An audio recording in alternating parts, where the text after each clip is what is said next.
जिम्मेदारियों को पूरा करने के बाद आत्म कल्याण के लिए वानप्रस्थ एवं समाज कल्याण के हेतु संन्यास का वर्णन इस समोल्लास में किया गया है। आइए देखते हैं संजय भाई और सुमिता जी के थ्रू। अजी सुनते हो? हाँ बोलो देवी जी, क्या कहना है आप?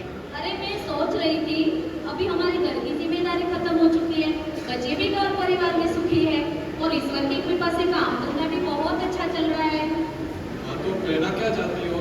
आपको नहीं लगता कितने समय से हम सत्संग सुन रहे हैं और हमें भी अपने आत्म कल्याण के लिए कुछ समय निकालना चाहिए और शांति से स्वाध्याय और सत्संग करते हुए जिए। वैसे भी सत्याग्रह प्रकाश के 5वें समोल्लास में यही सबको बताया है स्वामी जी ने। बिल्कुल सही कहा तुमने। मैं भी कामकाज से बहुत थक गया हूँ। कल ही हम मिलकर बच्चों से इसके बारे में बात करते हैं। और हाँ, साथ एक कप चाय तो पिला दो। हाँ, वानप्रस्थ जाएंगे तो चाय भी छोड़नी पड़ेगी आपको। बढ़िया। घर में रहते हुए वानप्रस्थ का जीवन जीना है तो कुछ व्यसनों को छोड़ना भी पड़ेगा। बहुत सही है।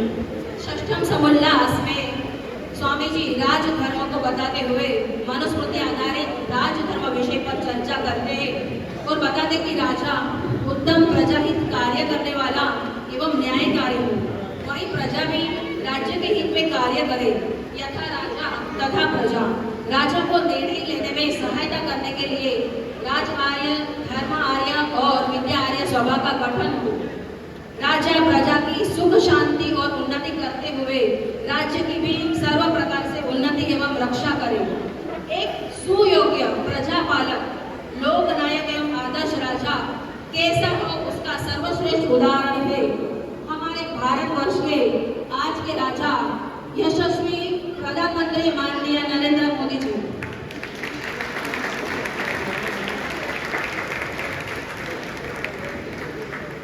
नमस्कार मेरे प्यारे भाई और बहनों, आप सभी को महर्षि देव दयानंद की 200वीं जन्म जयंती की ढेर सारी शुभकामनाएं। जब तक 140 करोड़ देशवासियों का साथ है, हम महर्षि देव दयानंद के सपने को अवश्य पूर्ण करेंगे और भारत को पुनः विश्व गुरु बनाएंगे। आप देंगे मेरा साथ? बोलिए मेरे साथ, महर्षि देव दयानंद की जय। भारत माता की जय। भारत माता की बहुत बहुत धन्यवाद। सप्तम समोल्लास वेद एवं ईश्वर विषय लेकर आ रही है प्रवीणा।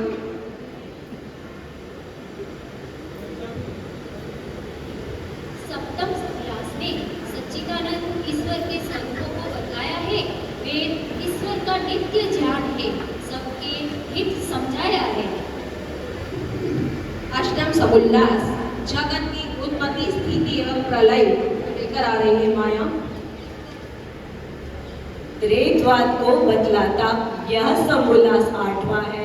ईश्वर, जीव, प्रकृति तीनों अनादि तत्व है। जड़ जगत की उत्पत्ति, स्थिति और प्रलय को समझाया है। ऋषि ने अनेकों वेद प्रमाण देकर सरल कर बतलाया है।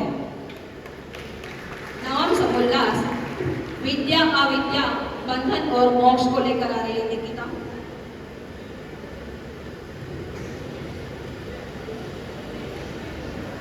अविद्या, विद्या और बंध मोक्ष को समझाता यह नवम समोल्लास है।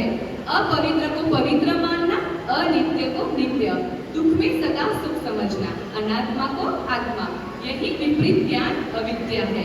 मिथ्या ज्ञान ही बनता कारण मनुष्य के बंधनों का है। प्राप्त करे यदि सत्य ज्ञान, हम वेदों का बंधनों से छूट कर पाए अनंत आनंद मोक्ष का।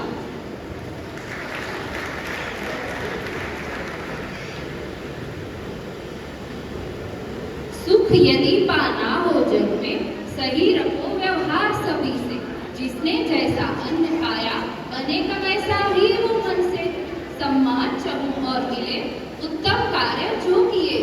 वेद दर्शनों का सार यही है, जो यदि जीवन भर जिए। 11वां समोल्लास आर्यवर्त के मत मतांतरों का खंडन एवं मंडन। द्वादश समोल्लास चार्वाक, जैन और बौद्ध मत विषय। त्रयोदश ईसाई मत विषय। चतुर्दश समोल्लास इस्लाम विषय। एक चर्चा के रूप में आपके सामने लेकर आ रहे हैं अमी और धर्मिष्ठा।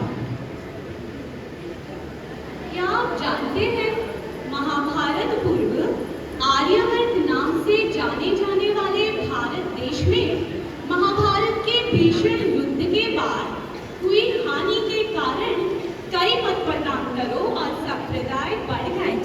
वेद विरुद्ध मतपंथ के बाबा गुरु संत का अवतार होने लगा।